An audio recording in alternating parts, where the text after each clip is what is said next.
안녕하세요. 오늘은 2025년 소그룹 공과 제12과 마음이 청결한 자가 되게 하소서에 대해서 함께 나누어 보도록 하겠습니다. 오늘 함께 나누실 하나님의 말씀은 마태복음 5장 3절에서 10절까지 말씀입니다. 영상을 잠시 멈추시고 성경을 펴셔서 하나님의 말씀을 읽어보시기 바랍니다. 말씀을 다 읽어보셨으면 오늘의 내용을 함께 읽어보도록 하겠습니다. 예수님께서 제자들을 향하여 마음이 청결한 자는 복이 있나니 그들이 하나님을 볼 것임이요 라고 말씀해 주십니다. 우리의 삶의 현장에서 하나님을 보는 복보다 더 큰 복이 어디 있을까요?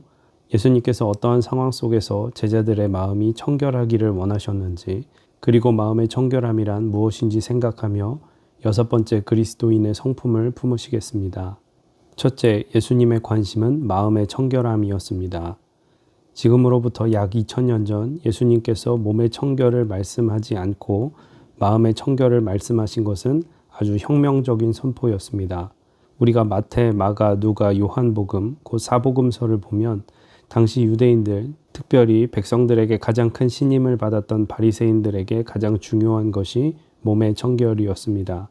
하나님께 드리는 제물은 겉으로 보기에 흠이 없어야만 했고 제사장도 육체에 흠이 없는 사람이어야만 했습니다.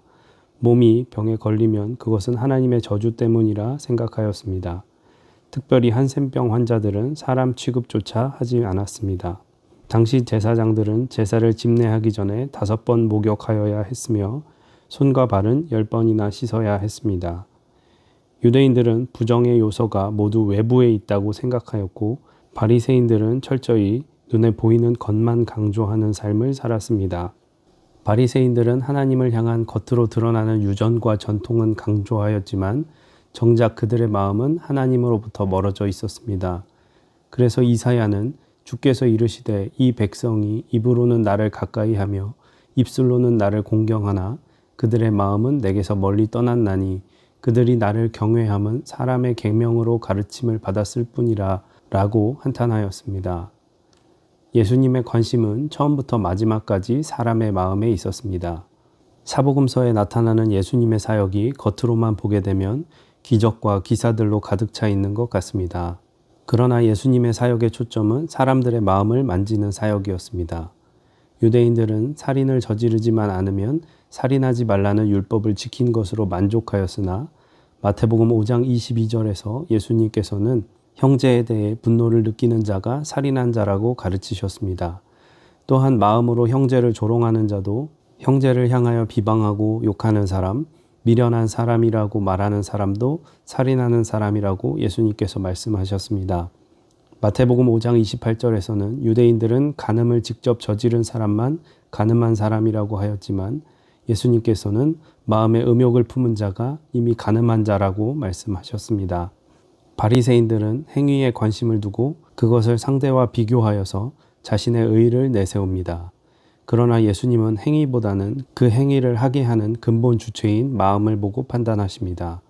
예수님은 행위를 통해서 드러나는 죄가 아니라 마음에서 시작되는 죄를 지적하시고 그것을 깨끗하게 하라고 말씀하시는 것입니다. 그래서 예수님께서는 무엇이든지 밖에서 사람에게로 들어가는 것은 능히 사람을 더럽게 하지 못하되 사람 안에서 나오는 것이 사람을 더럽게 하는 것이니라고 말씀하셨습니다. 로이드 존스 목사님은 마음은 인격의 중심이라고 말씀하셨습니다.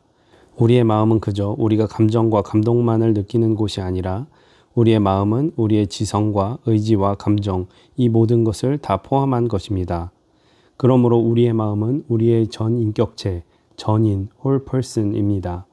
마음은 우리의 삶의 관제탑이며 삶의 통제소입니다. 그래서 잠언 4장 23절에서는 모든 지킬 만한 것 중에 더욱 내 마음을 지키라. 생명의 근원이 이에서 남이니라고 말씀하셨습니다. 기독교는 마음의 상태가 어떠한가라는 질문에서 시작합니다. 문제는 바로 우리의 중심, 곧 마음입니다. 사람은 겉이 번지르하고 깨끗하면 속을 수 있지만 하나님은 속지 않으십니다. 예수님의 관심은 우리의 마음입니다. 에베소서 4장 23절과 같이 오직 우리의 심령이 새로워져야 합니다. 사람들의 가장 근본적인 문제는 바로 마음이며 이 마음이 새로워져야 문제가 해결되고 변화가 오게 되는 것입니다. 둘째, 주님으로 충만한 것이 마음이 청결한 것입니다. 청결한이라는 말은 헬라어로 카사로스라고 합니다.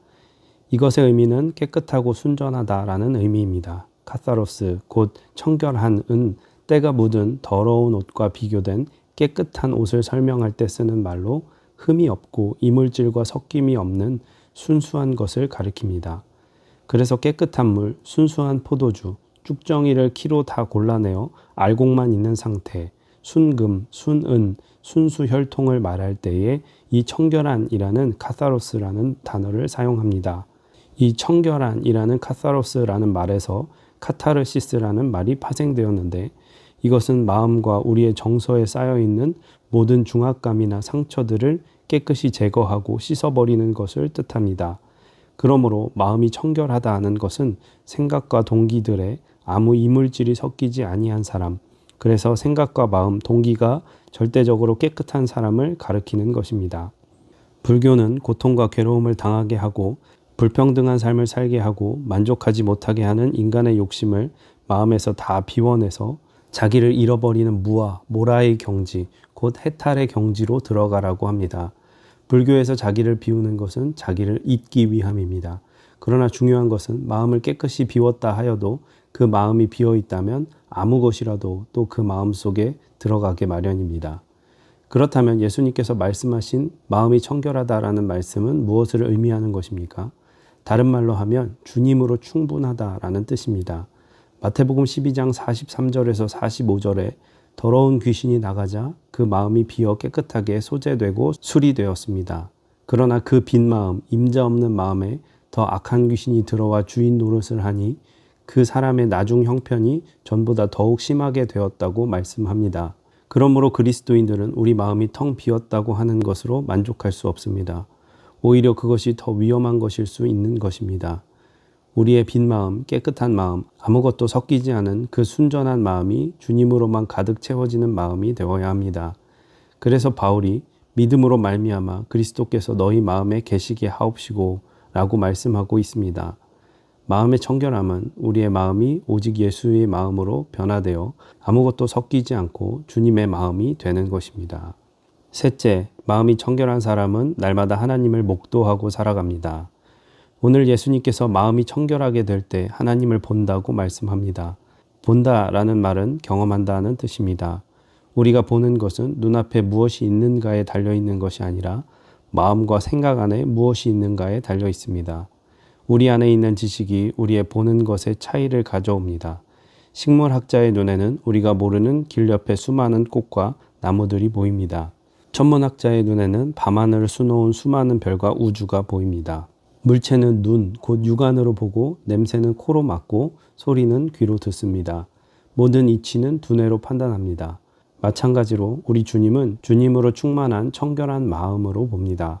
왜 우리가 삶에서 하나님을 볼 수 없는 것입니까? 그것은 우리의 마음이 주님으로 충만한 청결한 마음이지 않기 때문입니다. 왜 우리가 감사하지 못합니까? 그것은 우리의 마음이 주님으로 충만한 청결한 마음이 아니기 때문입니다. 왜 우리가 걱정하고 염려합니까? 왜 이스라엘 백성이 약속의 땅 가나안을 앞에 두고 의심하고 두려워했습니까? 그 이유는 그들의 마음이 주님으로 충만하지 못하여 주님을 보지 못했기 때문입니다. 주님과 함께 동행한다라는 의미는 무엇입니까? 그것은 날마다 우리의 삶 속에서 주님을 목도하고 살아간다는 의미입니다. 지금 내 눈에 주님이 보이는 삶을 살아가는 것이 주님과 동행하는 삶입니다. 여러분의 눈에는 주님이 보이십니까? 주님이 내 옆에 계십니까? 우리 눈에는 지금 무엇이 보이십니까? 그리스도인의 삶은 우리의 마음이 주님으로 충만한 청결한 마음이 되어 세상과 나는 간 곳 없고 구속한 주만 보이는 삶이 되어야 합니다. 에덴 동산은 다른 곳이 아니라 아담과 하와가 주님을 본 것처럼 주님이 보이는 곳이 오늘의 에덴입니다. 왜 우리가 마음이 청결하기를 결단해야 합니까? 우리 예수님의 관심이 우리의 마음이기 때문입니다. 우리의 마음이 청결한 것이 주님으로 충만한 것이기 때문입니다. 우리의 마음이 청결할 때 날마다 우리의 삶 속에서 주님을 목도하고 살아가기 때문입니다. 네, 이렇게 해서 소그룹공과 제12과를 함께 나누어 보았고요. 나눔과 적용을 천천히 읽어보시기를 바랍니다.